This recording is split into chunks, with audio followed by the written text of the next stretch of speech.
Hey, good morning, good afternoon, or good evening, whatever time of day it is in your world. Hey, this is Rick Kaufman, your host with the Kels Group, aka the Drowning Warriors, coming to you with episode number 44 here in just a few minutes. And we will be talking with Journey Amos. A little bit more about Journey here in just a second, but I just want to remind you, do you know what day this is? This is February 14th. It's Thursday, February 14th. It is a holiday here in the United States, and we call this holiday Valentine's Day. I just want to remind you and let you know that you have plenty of time to still get out to the store. Go ahead and take care of your Valentine. Get that card, flowers, candy, whatever. Make that dinner reservation. Whatever you need to do, there's still time. But hey, while you're on the road, on the way to your to take care of your Valentine, make sure that you turn it up and listen to our podcast here, or take the time and share that podcast to your family and friends. Get the message out about water safety, drowning prevention, because it doesn't discriminate. It never takes a day off. But with that being said, also, we're going to talk a little bit about culture of safety. But, here at the Kels Group, one of the things is I focus a lot on culture of safety and really the word culture, what that means to me. Culture is a movement, it's a mindset, and we put that focus on the safety and everything and basically how we live our life around water safety. But with that being said, I also want to spotlight a business that we support. And actually, it's the next generation that deserves the next generation of aquatic safety. It's the latest in drowning detection technology, and it has arrived. And it's the Wave drowning detection system. They monitor how much time a child spends underwater, alerting your team at the first sign of any danger. You can go check them out at www.wavedds.com. That's WAVEDDS.com. Okay, but we're going to be talking with Journey Amos. Journey Amos is an Aquatics Operation Manager with the City of Baytown, Texas. Okay, she employs a large number of lifeguards and other staff, and they have 2 water parks. I'll let her kind of explain a little bit about her operation, culture of safety, and everything that they put in place there. So with that being said, let's go ahead, grab a bottle of water, grab a cup of coffee, whatever it is, your favorite beverage. If you're driving down the road, pay attention to what's in front of you. It is Valentine's Day. Don't forget to get that card. And let's go ahead and cue the music. Let's get this episode going. We'll see you guys on the other side. Hello, I'm Rick Kaufman. I'm part of a new breed of people. We call ourselves the Drowning Warriors. We have a voice for those who no longer have a voice, and for those that do have a voice, we project it as loud as we can because what we know can and does save lives. We wage war every day with people that just don't believe that it can happen to them. We must do things differently. We take massive action as a team. We must do things smarter. We must also be effective with our message from day one. You see, the average person does not believe that it can happen to them, but yet it happens every day. Drowning does not discriminate. It has no boundaries. It is fast. It is silent. It hits when you least expect it. So we fight every day to be heard, to get our messages out to the masses. We are the Drowning Warriors, and these are our stories. All right, everyone. Hey, this is Rick Kaufman, your host with the Kels Group, a.k.a. the Drowning Warriors. And we are here with another episode, and we are going to be talking to an Aquatics Operation Manager from Baytown, Texas. And her name is Journey Amos. And so Journey's got a lot of experience. I know she started a little bit as a lifeguard, but we're going to kind of let her tell you exactly what she does and what she manages, because really she has quite the operation. So Journey, welcome to the show today. Thanks for having me, Rick. Yes. I mean, you and I we met on LinkedIn. I know those people who listen to my podcast, they should know by now that the majority of the people that I do talk to on my podcast, we meet on LinkedIn. And so we spent a little bit of time here last week, I think a week or so ago, talking on the phone. And you kind of explained to me a little bit about everything. But before we get into all that, why don't you give us a little bit about your background and kind of how you got started in the area of aquatics? Because I usually find that that's very interesting, how people get started here. Yeah, definitely. So I started as a lifeguard when I was 16 in the northwest area of Houston, just going from pool to pool in the homeowners associations. I got promoted within that company a few times to a full-time position by the time I was a freshman in college. I didn't end up completing my degree at that time because I was promoted full-time and I was able to start working and managing on salary and stuff like that. But in that operations director of operations position, I was managing 35 different facilities in the Houston area that were owned by homeowners associations and providing lifeguards for them. And from there, I moved to a programs director's position where I got to be in charge of swim lessons and birthday parties at facilities. And then I moved on to where I am now, City of Baytown, operating a pretty decent-sized water park as well as a neighborhood pool. Okay, wow. Yeah, I know when we talked the other day, I didn't know that part about starting there. I figured you probably started relatively young. I think as most aquatic professionals usually start off 15, 16 years old as a lifeguard or something, around a pool, and they follow that and kind of helps them through college, and they continue that path. You mentioned some homeowners association. I find that kind of interesting because I'm assuming homeowners association, are we talking like housing developments that have a community pool? Is that kind of like what we're talking about? Well, they're neighborhood pools, Okay. and then the homeowners associations manage them, and then they contract out to companies in the area, at least around here. There's Okay. quite a few contracted lifeguarding companies that exist. Okay. Yeah, because that's something when you said that, I was like, that's why I kind of pictured as like you have a neighborhood, people in the neighborhood, it could be, I'm assuming some could be condos, maybe individual homes, but, there's a neighborhood community pool, and the people that live there pay association fees that, help provide for the cost of running these facilities. I just assumed that was like kind of going to a motel or hotel and having the signs to swim at your own risk. But and it may be that way in some places, I guess, where there would not be any lifeguards possibly. But I just assumed, I guess, that there would not be a lifeguard on duty. But with the ones that you've worked at and have managed, normally you've provided the lifeguards. Is that correct? That's correct. There might be certain regional laws that require it. There are certain depths, slides, diving boards, lap lanes, events that I'm not sure if it's just a Texas or a Houston thing, but we typically have, if there are certain depths or certain attractions, you have to have lifeguards on duty. Okay. Yeah, I just find that very interesting. I always say every podcast I learn something new. So there's something new that I learned. So that because like I said, I'm just an average guy, but I'm just just one of those things where you probably shouldn't always assume things because we all know the answer to that question. But anyways, but no, I just let's talk a little bit about that just for a second, if we could. When you're thinking, I'm looking at these pools being a little bit different than say a local city pool, or kind of a pool that's like I live in a small rural community, small county here in Ohio. So we have a YMCA has indoor pool, and then we have the city who has we have one city pool. So I guess you could say that's kind of like a community pool, but I really kind of see these maybe like two different animals, really. I mean, is that, based on what is that, are they really two different types of, obviously a pool is a pool, but when I think we're talking like operation-wise, are they pretty much run the same way? Yeah, so there are certain differences to each and every facility, like your emergency action plans and stuff like that, where your backboards and 911 phone are located. But the certifications are fairly standard. I've only been with the American Red Cross in training them, but there's 3 levels of certifications. There's the aquatic attraction, which is, don't quote me on this, I haven't read my book in about a week. That's okay. Aquatic attraction, I want to say, is less than 2 feet deep. Yes, aquatic attraction less than 2 feet deep. Shallow water less than 5 feet deep. And then the standard lifeguarding certification, which is the full depth for pools. Okay. Now, would you say like a homeowners association that might be providing lifeguards, or even if the lifeguards are contracted, is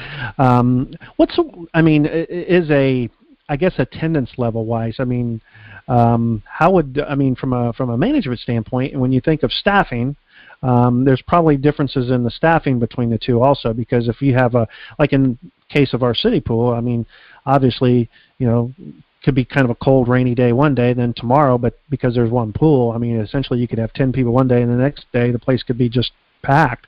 I'm assuming probably with like a homeowners association that it's typically just the people that are in that local community that have access. Is that correct? Right, and it really depends on the demographics of that neighborhood. I've had several facilities that are relatively the same size, where some might see one person a day and others might see upwards of 200 in a day. Okay. So we can't always base it on what the facility looks like, but we talk to the homeowners whenever they set up their contracts for these multi-contract companies and determine what peak hours are, how busy they get, and then contract lifeguards based on the hours of operation and their head count levels. And when I did that, I had lifeguards on call to pull in if we ever had a peak moment that was unanticipated. Okay. No, I find that usually with most pools, they have to have somebody on call, I think, because there are circumstances that might require that. But if it's a party or something like that, because you mentioned like, pool parties, birthday parties. So a lot of those things, obviously, I mean, you're in Texas, your summer season, I guess I know technically your summer season is probably the same as ours from Labor Day, Memorial Day, but essentially your weather is much warmer, starts much sooner and runs much later in the year. So I mean, but as far as your facilities, now do you currently manage any indoor facilities too, or is all yours outdoors? All of ours are outdoor right now. Just the water park and the community pool. Okay. Let's talk a little bit about, you're in Houston, Texas. If make sure everybody's paying attention and they know you're in Houston, Texas. Houston, Texas is a huge. I mean, you're really a suburb of Houston. But I'm somewhat familiar with Houston, so I know maybe in a suburb, but you really don't know where one part of the city stops and when the next one takes off. I know that in my case, in most large communities like Houston and other cities, probably I don't know, is that similar? I mean, so are we painting an accurate picture, I guess, is what I'm asking. I'd say not quite. Baytown is an hour east of, 35 to 40 minutes east, an hour from where I live, but 30 to 45 minutes east of Houston. So it's on the outskirts, and it's its own city. Okay. All right. But essentially, it's easy to kind of pinpoint and say, hey, we're just outside of Houston, or you're part of the Yes, just outside of Houston, going east. Yeah, because Houston's so big, it's like, it takes you hours to get to the other side of town, but I don't know if you even call it a town. It's like its own country. But anyways, tell us a little bit. You have a water park there. It's called Pirates Bay, and then I think there's another park there too, right? Yes, sir, Calypso Cove. Calypso Cove. Okay. Roughly, how many people might attend? I mean, I'm assuming most of these are probably families. I mean, we have water parks around here in Ohio. I know down in Kings Island they have one, and just down towards Cincinnati. I've never actually been to that one. I can't even remember. I think it has the word beach in it, but I'm an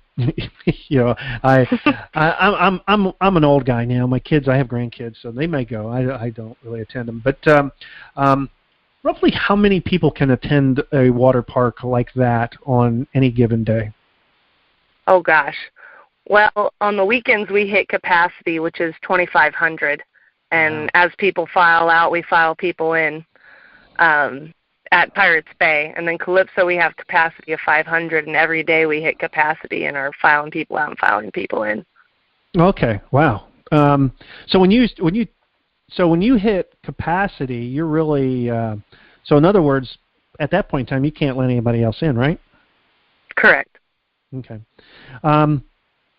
Now, as an operations manager there, what are all your duties that you oversee with a facility like that? So I'm focused on the lifeguards, certification, training, and services. We also do the swim lessons, instructors, and lifeguarding for those sessions. Yes, very much lifeguard centered. We do audits. Mm-hmm. Okay. When you were talking swim lessons, which, I kind of, in my mind, that was, again, that's something where I assume you go to a water park, so you actually provide swim lessons at the water park too, right? Yes, sir. And Okay. Calypso. Okay. Yeah, see, that was something, again, I'm assuming it's a water park, so, and again, that may be your park, maybe the other park may not. I don't know if that's something that's just kind of up to I guess that would be up to the individual water park whether or not they want to provide that or not. Is that something that most water parks do? I'm actually not sure how our other water parks out in Houston do with swim lessons, or if they even do them. Right. Well, I know we do have other swim lessons in Baytown, though, like the YMCA. Right. Yeah, and Texas, I know. I mean, I don't exactly remember the exact number, but Texas is one of the states in the country up there with Florida, as far as numbers of drowning. So, but that's the numbers are just off the chart as compared to many other states. And a lot of that's just due to. I always tell people, I says, if you want to know really where the problem's at, just get on Google Maps and go Google Earth and zoom in on any large metropolitan city, and you'll see, 9 houses out of every 10 has a backyard pool. You can take a look at the satellite picture and see, how many homes have backyard pools. So, I think, swim lessons are a very, very important part of, in those areas where, there are so many pools because, unfortunately, when you talk water safety, drowning is the leading cause of accidental death to children under the age of 4. And so obviously, when you're talking about your staffing, understanding the problem from water safety, drowning prevention, and with your lifeguards, obviously that's got to be with a facility that large. That's got to be a major concern, right? I mean, not just water, but I mean just safety in general, right? Absolutely. Safety is a huge concern of ours, and we're constantly looking at our operations matrix and seeing how we staff and where we staff to ensure we're having more than one eye on certain areas. We have a large maintenance staff taking care of the chemicals, making sure everybody is safe in that regard, and guest services manning the outside areas. Yeah, I mean, just that whole part has got to be, I don't envy your job. It's got to be. I mean, obviously, right now you might think, hey, it's not a bad job, but once the park opens, and that's good. That when you think of everything that could potentially happen in an operation that size, from staffing to, just weather and just everything, just kids running on the sidewalk and parents not paying attention.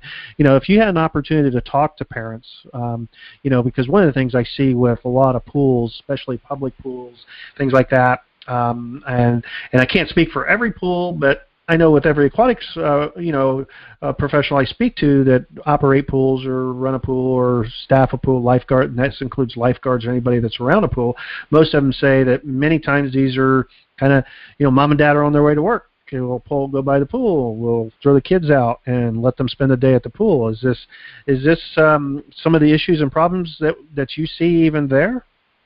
Oh, definitely. We're pretty shallow as a park. Like, we don't go below 5 feet except for in one spot. And we have a lifeguard just for that one spot that's very small. But we have season passes. And we have a lot of kids under the age of 16 who have season passes that don't have any parents attached to them. That'll be in every day. Right. Now, do you have a requirement as far as, okay, so you have somebody who might be 15, 16 years old that's coming without a parent. Is there a certain age that a parent would be required, or? Not stated in our rules, no, sir. Okay. And, in my personal opinion, being a parent and a grandfather, I would not let my 2-year-old granddaughter go with her 16-year-old cousin. That's just my, absolutely. That's just my personal opinion. So even if there's rules that might not necessarily state that, I would hope that common sense would prevail. But you and I would hope. Yes. Yes. and so we can only hope for that. And we know how the world is, and sometimes common sense does not always prevail when it comes to, choosing, my children this over I have to go to work, or maybe, losing my job or losing a day's pay. So, I understand. Right. Honestly, I want to give you respect and props because that is super important in our industry. We definitely want to have responsible parents with their kids. Right. I can't tell you how many times I have a staff member walking around with a little 2-year-old trying to find parents. Right. And that's, a scary thought. I mean, my 3-year-old daughter drowned in a public pool when she got from a kiddie pool, walked right past her babysitter, went unnoticed, and she walked past her like 3 or 4 times. She was actually found 3 times, I think 3 times, and then the 4th time they didn't notice her. And by that time she got into the big pool and never came home that day. So, it's really important to understand, I don't mean that kids aren't. I mean, anybody who's been a parent or is a parent knows that, you can turn within a 2-year-old toddler can be gone in a split second. It's like they're like Houdini. They're a magician. They just disappear, and you don't really think that, hey, just 1 second they were right alongside my leg, and next minute they're gone. And then if you have a pool that might have, or you're in an area with 25, 30 people, I mean, kids get all mixed together, and you may not necessarily spot them, and the next thing you know, 10 seconds goes by, and a kid walks out the gate. So, so that's probably a big part of also your safety or your security part, is making sure kids don't probably leave the park without mom and dad. Is that something that you have to watch after? Oh, definitely. We have gate attendants all day. Okay. Yeah, that's that's why I say it's I think the whole situation with what you run there can be, because I don't know if our local pool does or not, whether or not they monitor people. I know they monitor and count people coming in, but whether or not they really keep track of who goes out, that much I can't speak to because I don't know. You were sharing with me, how many lifeguards do you employ there roughly? 350 is our goal this year. Last year we hit about 300. Okay. And then last year, how many did you have apply for jobs? Almost 500. Okay. And you shared with me a number really that really surprised me, that the numbers of people out of that 500, how many roughly weren't able to pass the initial swim test? 200 did not pass the swim test. So almost what's that, about 40% maybe, roughly? Yeah. Yeah. I that just really surprises me. What would be, for our listeners that may not understand exactly what's involved in an initial swim test for somebody who wants to be a lifeguard. Maybe there's somebody listening, or maybe a mom and dad might be thinking, hey, my son, he's a very athletic kid. Maybe he should be a lifeguard. What would that really entail as far as the initial swim test, something like that? Well, we do training with the American Red Cross, and the Red Cross training prerequisite course test is you have to swim a 300-meter using breaststroke or freestyle. You have to tread water for 2 minutes without using your hands, and then you have to pass a brick test, which is where you have a 10-pound brick no more between 7 and 9 feet deep, 25 yards away, and you have to swim to it, go down, pick up the brick off the floor, kick all the way back in under 1 minute and 45 seconds. I don't think I could have done that when I was 17. I don't know. It's a very rigorous test, so we want to make sure our lifeguards are fit and healthy and able to make saves when necessary. Right. So when you say you had, roughly 200 that weren't able to pass a test, it doesn't necessarily mean they don't know how to swim. It's just probably some part of that test, and it could be the brick test, or so is it just maybe some part of that test they weren't able to complete or do properly? Is that when you're talking about that? More than half of the 200 stopped on the 300 swim. It's not a timed test, and we tell them that. Take your time on it. They're not allowed to walk or hold on to the wall for too long, but we're not telling them to be speeding through. But what was alarming to us was we found most of them didn't even finish the first 100, which is 4 lengths of a pool. Wow. Yeah, that would be. I mean, and we're talking primarily what, 16-year age kids probably? 16 to 21 is our age range for our lifeguards typically. Okay. And now, do you get a lot of your lifeguards that are employed there? Do they come back because you do have a seasonal operation? Are they coming back each season? Typically, yes, sir. We had about 100 returners last year, and this year it looks like we're going to have more than that. Okay. Yeah, I would imagine that's probably a pretty sweet job to have when you're talking about a park like that, because now a lifeguard in a park like that, if they might be in one area today, they could be in a different area tomorrow, or do they typically stay in that one area all the time that they're familiar with? They would be able to rotate through. We divide our park into 4 sections, and we call them ops, op 1 through 4. So whenever I do their scheduling, I typically put them on a different op the next day that they work, so that they get to see a different part of the park. But they're certified for every area that they work for. Right.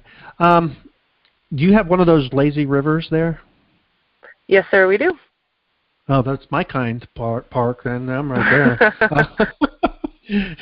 But anyways, not to say that I'm lazy, but I'm at that point in time. I just want to relax. But anyways, now,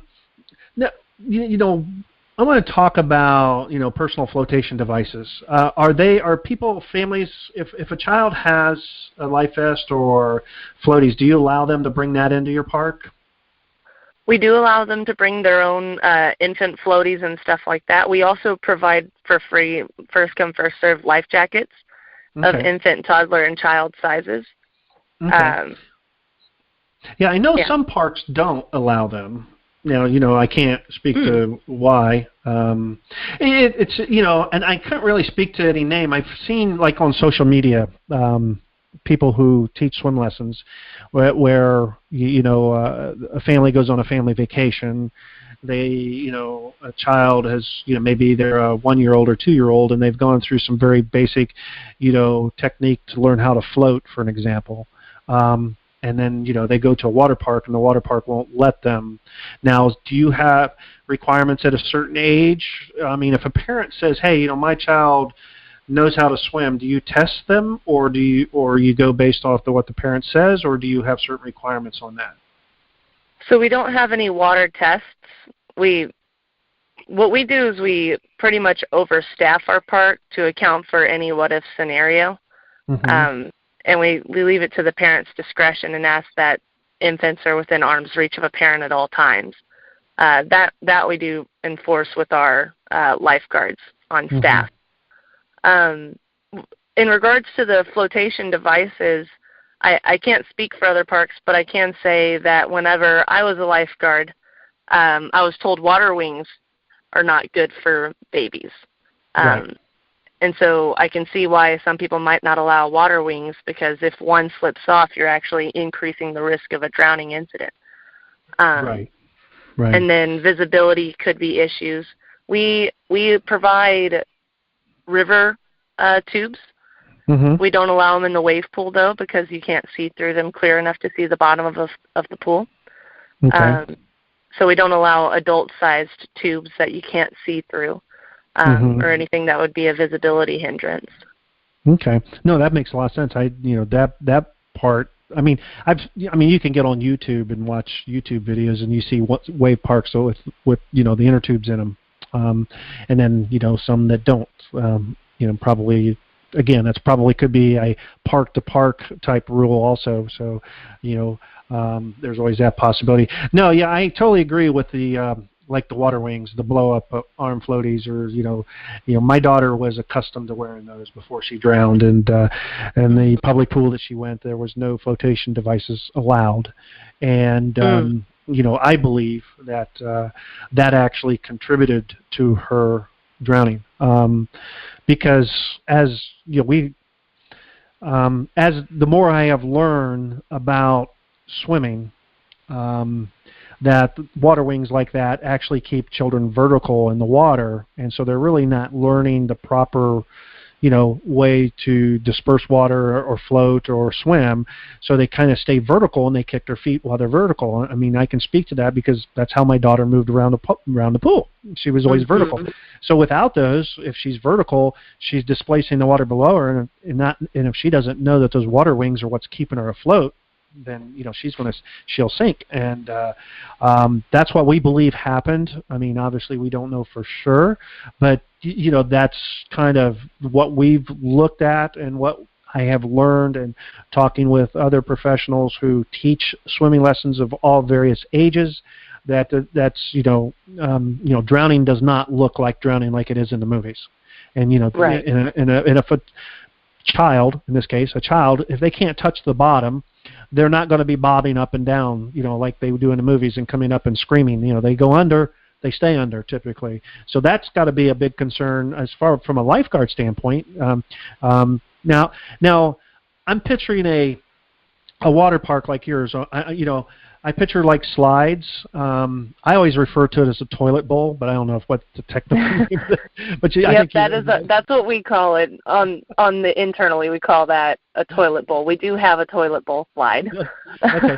Now, from a lifeguarding standpoint, because there's obviously elements there that may block vision. How do you guard? I mean, somebody going down a slide, it's going to go, round and round and then go through the toilet bowl and get spit out the bottom. I did that one time, and I says, man, I wish they had these things as kids, because I thought it was really cool.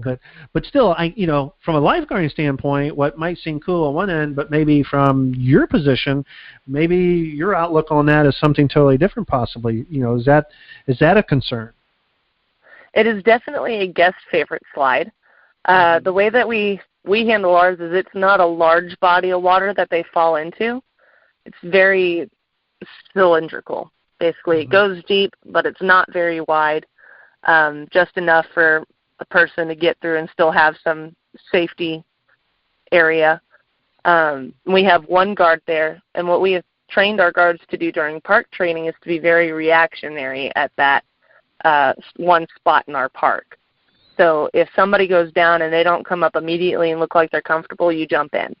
And we get, throughout the day, you will hear a lot of single whistles, which is our whistle code for an active victim, and just pushing them to the side, to the stairs.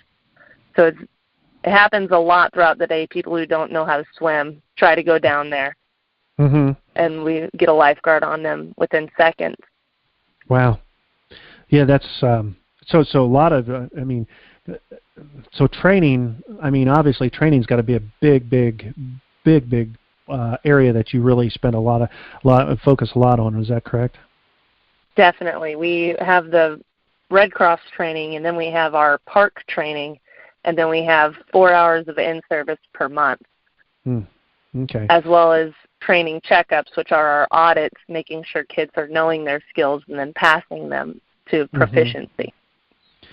So if you have a guard watching a pool, how do you determine, at what point in time do you let the next person go down a slide like that? We wait until the whole body of water is clear. Okay. So actually they've kind of got flushed out the toilet, so to speak. Right. and you've cleared seen the plumbing. In other words, they've kind of went through the plumbing and kind of come out the other end. And right. So they're no longer, at a place, because I could see where, if somebody goes down, heck, literally they could wind up landing on top of the person, right. if somebody really wasn't paying attention to that. Now, training, in a water park like that, because based on hours of operations, do you train before, during the day, or after, or do you how do you train? Let's say an ongoing training type thing. Once the park, obviously, you can do a lot of training before, but the park opens. But once the park is open and you've got active patrons coming in and visiting the park, do you do any type of training at that point in time? Yes, that's our in-services. So 4 hours a month, and it's all happening on a week-by-week basis, and it's before the park opens. Okay. And we Now, we track our guards person by person, week by week, and if they miss, we do a makeup either before or after with their LGI. Okay. I know, like in the water safety drowning prevention community, we always talk about the ABCs of water safety. A is always make sure you have adult supervision. B is barriers, and then C is get classes, learn how to swim. But I with the water park, obviously the water park's got the barrier around the actual park. Do the individual bodies of water, say if I have this one pool here, I have a wave pool, I have a kiddie pool area, maybe some slides. Are those, do you have those kind of, barriers between some of those where people just can't jump out of one pool and go immediately to another pool? Or they have to actually follow kind of a road, I guess is the better term maybe? So there are some areas that are separated from the others. Our drop slides are separate from our Tower 1, which is the toilet bowl and the mat racer and then the tube slide. And the wave pool is separate from everything. However, we have a river that connects to 2 beaches as well as an activity area that's highly lifeguarded at each of those entry and exit points. Okay. Yeah, because again, I'm just, being a person like myself who I've never, other than maybe going to other theme parks that happen to have a water park connected to them, like Kings Island, we do get down there from time to time, Cedar Point, and they have, the actual, you could be riding a roller coaster and then walk over into the water park section if you want.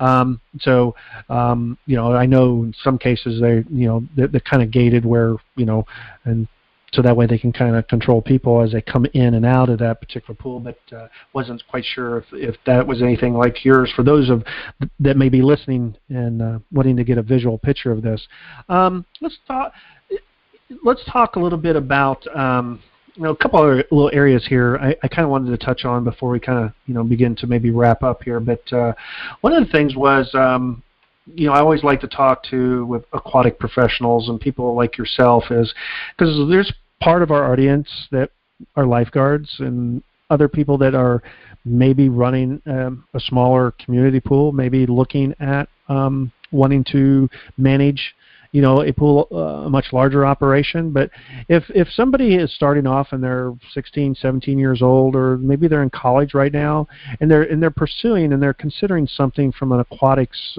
career, a career in aquatics, is there anything particular that they should be focused on as far as studying, maybe preparing for the future, if that's the direction they want to go?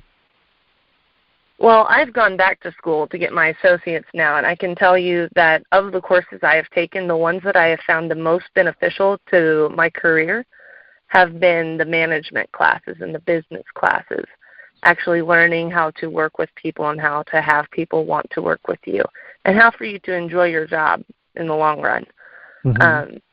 So those have been the most beneficial for me. I've heard of aquatics degree plans at a couple of colleges that I think are really cool as well, that I've heard of, very informative. But the most important thing I would say is get involved. Go join a swim chapter and teach kids how to swim. Go apply to be a lifeguard. Go apply and work yourself up the ranks like I did, because the way that you learn the business best is by working through all the ranks and seeing inside and out what each level requires. Good advice. Very good advice, because how can you, I'm a firm believer, never ask somebody to do something you haven't done yourself. And, right. So if you want to manage lifeguards, I think you have to understand what it's like to be a lifeguard.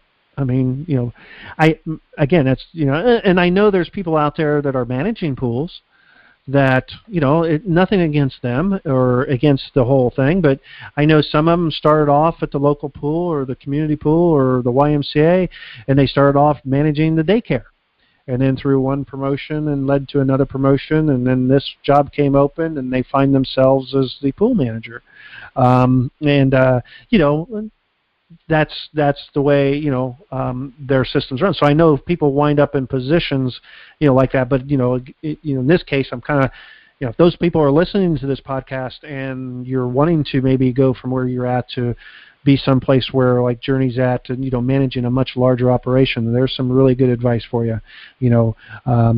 Get involved, become a lifeguard, learn everything you can about what it is to be safe around water, teach people, but then go to school and learn the business side, because aquatics it is a business. Whether or not people want to, I've gotten some debates with people about this, and I guess it depends on what side of the aquatics you're on. If you're, sometimes people in the nonprofit sector, don't really see it as a business, but it is. And obviously, a water park like yours, now your park is actually run by the city, right? Correct. It's a nonprofit, government funded. Yeah. So we do well.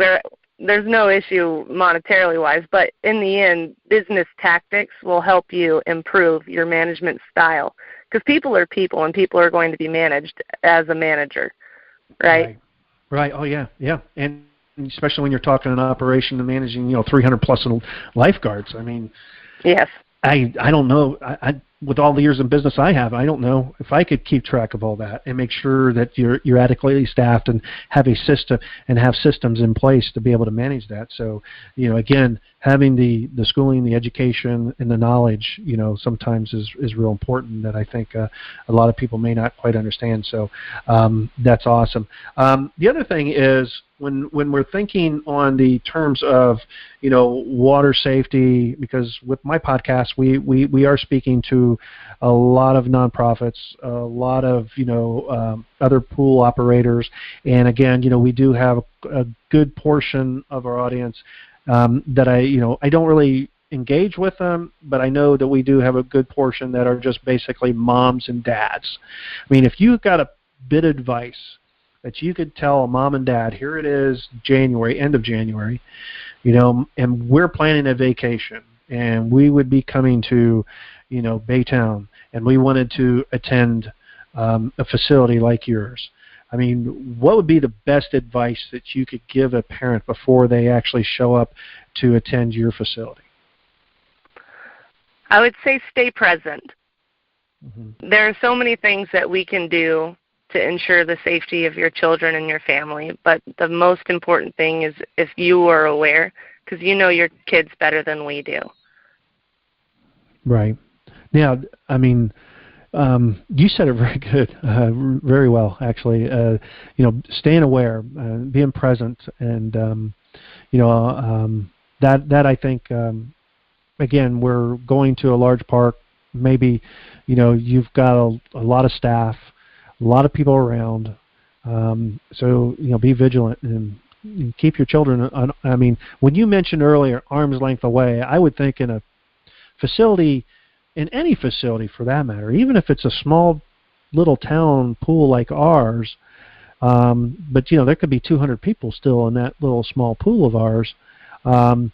Keeping your children as an arm's length away at all times, and that might be difficult when you're sitting in a chair over here on the pool deck and your kids are swimming. But I think, again, common sense, moms and dads, is you have a toddler that may not know how to swim or have very limited experience in swimming. Again, be vigilant, be present, and keep that child an arm's length away instead of sitting in your chair. I think that I think would be real important here. What is the concerns with an operation like yours? I mean, there's a lot of things that could probably keep your pool from opening. I mean, not just weather alone, but I mean, you've got maintenance has got to be a huge situation with an operation like yours. Is that correct? I mean, that's probably what you're doing throughout the off season is working on a lot of maintenance issues. Is that correct? Correct. We have a whole nother department for maintenance. A maintenance manager who's my coworker, who is extremely knowledgeable, and he's got a really good staff that is always on top of and making record keeping and also making sure stuff gets handled in a timely manner. They kudos to them because they keep this park looking sharp. Yeah. I mean, obviously, if you keep it looking sharp, clean, operational, then the equipment's going to last longer. And then not only that, but I think people also respect the facility too. They respect it because they can see that it's well kept, and at least some people. Some people might not, but the last kind of line of question here, and then we'll kind of start to wrap things up here. That I was kind of kind of keeping my notes here, and just lost my page on my notes here. Here we go. When you're thinking of water safety, and let's talk swimming, and the numbers of people, and you kind of shared with me, and I know you're about 30 minutes or so outside of Houston, but the numbers probably hold true. Roughly, what's the percentage of people maybe in the Houston community that doesn't know how to swim? I don't have an exact percentage on this, but from my experience, I want to say over 50%, if not around the 50% range, don't know how to swim. A lot of parents, in my experience, just come watch their kids, or I've talked to several of them. They say, yeah, I never learned to swim, but I'm glad y'all teach swim lessons so my kid can. Right. Yeah, and I not to say anything bad about adults that don't know how to swim. My wife doesn't know how to swim. Her situation, and I've talked about this before on podcasts before, and hers goes back to when she was a child, and her older brother would hold her head underwater playing games, and she developed a fear of water, so she doesn't like to put her face in the water. I mean, she'll get in the pool, but don't get her wet in the face. I mean, and so she's never bothered to really. She just has developed a fear of water. So, and when you kind of shared this with me, I've talked to some other directors that are on the West Coast and some that are on the East Coast, and they've all agreed that they believe the numbers, what you're saying is a very accurate, figure as far as numbers of people that just do not know how to swim. And, again, parents that are showing up at a pool, now in a water park like yours, you have professionals around, and I always like to look at lifeguards as kind of like first responders, because, they at any moment they have to react, and their training has to kick in, and they just, it's like automatic, and that they've been trained so well that, they just know exactly what to do at that precise moment. But, a parent who has never taken the time to learn to swim, let alone probably they don't know first aid, they don't know CPR, they don't know all the other things. You take them out of that element of a park like yours. Now, so the importance of learning to swim, even as an adult, is extremely important when you have children. Would you agree? Absolutely. One of the things, go ahead. No, I was just going to ask if you offer adult lessons too. One of the things that my Parks and Recreation director and I were talking about last week was bringing in free adult swim lessons. So we don't offer them yet, but maybe coming soon. So you see the importance of that. So that is something that you're considering, that if somebody, possibly if a family gets a membership and a pass to the park, that maybe that part of that plan could include free lessons. If their children are taking lessons, they could get some free lessons for mom and dad, possibly. So that's awesome that you're considering. I mean, it never hurts to consider. Obviously, you got to consider all things on the table, and so whatever works out best, not only for the park but also for the family. I know, it's got to be a decision based on all the the benefits of it. So, but that's just awesome that you're just, number one, just considering that. And that I hope that maybe that sets a trend and we begin to look at that, because on average there's 10 people a day that drown in the United States. Most of those taking place during the summertime. But, on average it comes out to roughly 10 a day. And because there's 3,600, 3,700 drownings that are documented drownings, that they're classified as a drowning. And not counting the ones that, there's a little boy last summer that drowned in Dayton, Ohio in a public pool that was attending swim lessons with his swim instructors in the pool, and he drowned in the deep end of the pool with them in the pool with him. And so it can happen, and but he was transported. This happened like on a Friday, and I think by come Monday morning, he'd passed away Monday morning. So he's actually not counted as one of those numbers of the drownings. And so, we say there's 3,600 drownings, 4,000 drownings. You could probably more than double that, I think. So I believe the number's much higher, because he would not have been in the hospital if it wasn't for a submersion event in the water. And but because he didn't pass away in the first 12 or 24 hours, whatever their guidelines are, that they use to determine what the cause of death is, that they don't count them, which I think is wrong, because I think that skews the numbers a little bit. But even with that being said, it's still the leading cause of death to children under the age of 4, even with the way we do count those numbers. So, people's jobs like yours, lifeguarding, your training, it is so important. And I think it's important to make sure people understand just how important your job is, but at the same time, how important their job is to work with you to make sure that their children and the other children in the park is a safe place. And I think the best way to do that is through communication, through partnership. Do you currently partner with other programs around Baytown and the Houston and in that area of Texas? Not at this time, no, sir. Okay. Now, is any of your pools or anything you have, are they like a Olympic side? Do you have swim teams or anything, any type of events like that you hold, or? No, sir. Okay. Yeah, I just, again, your job is extremely important, and what you do is, my hat goes off to you, because, to have that number of lifeguards that you're in charge of, and to be able to accomplish that and keep the park safe is a testament to what it is that you do, and I'm sure the lifeguards that you employ there that do pass the test are competent professionals and do their job to the best of their ability, which I think that's why most people who are lifeguards, that's why they do it. I mean, I think the kind of the stereotype of a lifeguard is, somebody who's got a nice tan, who's there for, to be, I don't know. I'm thinking of the movie or the TV show Baywatch.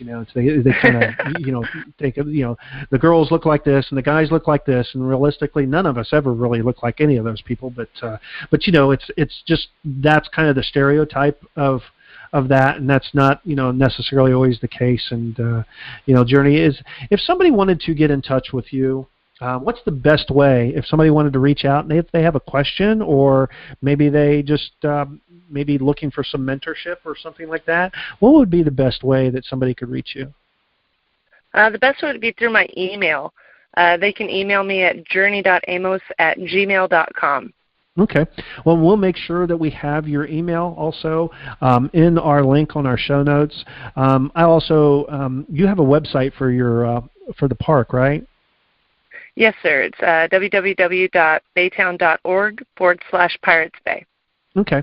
And we will make sure we also have, so for those of you that might be driving down the road right now, don't have to write that down. We don't want you to have a car accident. But we'll make sure that you can go to thekelsgroup.com, and we'll make sure that we have links to these on our show notes. So that way, if you're looking at attending the Houston area and you want to visit that park, can they just come for the day? Is that an option too? Absolutely. We sell day passes and even after 4 passes on certain weekdays. Okay, so great. So if somebody's listening, because I know, if I ever get down to that area, I'm going to come and visit. But I know, if other people might be listening and would be traveling and coming down here, because I know next year in 2020, the NDPA, which is the National Drowning Prevention Alliance, is holding their educational conference actually in Fort Worth. So who knows? We might get down there about a day or so earlier and hop on over and come over and see you over that way. Because I know Dallas-Fort Worth area is not too far away from probably that. Maybe, a couple 4 hours, hours, I think. 4 hours? Oh, but not okay, too well, far. maybe, We'd be happy to have you. Yeah, okay, that's a little farther than what I thought. I don't know. But if I happen to decide to drive, if I decide to drive to Fort Worth from Ohio, which I probably won't, but if I was to, I will make sure that I swing through that area on my way. So, because we would be going past or at least close to that area on our way over to Dallas. So, but anyways, Journey, I appreciate your time and with everything that you do, appreciate everything, how you keep people safe in the park and how, and just doing what you're doing. And so again, reach out to Journey, let her know what you think about the show, but at the same time, reach out to her if you have any questions, or you can also always send your questions to us here at the Kels Group, and we'll make sure that we get them over to her also. So with that being said, we will just catch the rest of you guys next week. Hey, I want to thank everyone for staying to today's episode. Great job by Journey Amos. She is the Aquatics Operation Manager with Baytown, Texas, and her water park there, the Pirates Bay and Calypso Cove. But hey, with that being said, culture of safety, water safety, get around, go check out their operation, learn what they're doing and what's working for them. Hey, also our partner, which is the Wave System, the latest in drowning detection technology. Make sure you get over to their website at www.wavedds.com. Also, we'll have our show notes, all the links and everything to get in touch with Journey. And don't forget to get over to the Kels Group, subscribe to our podcast. Also, go to iTunes and rate our podcast on subscribe there. Also, Spotify, TuneIn Radio, Google Podcasts, and we're also now on YouTube. We're starting to upload our podcasts on YouTube. With that being said, you guys are awesome. Keep up the great work. We'll see you next week.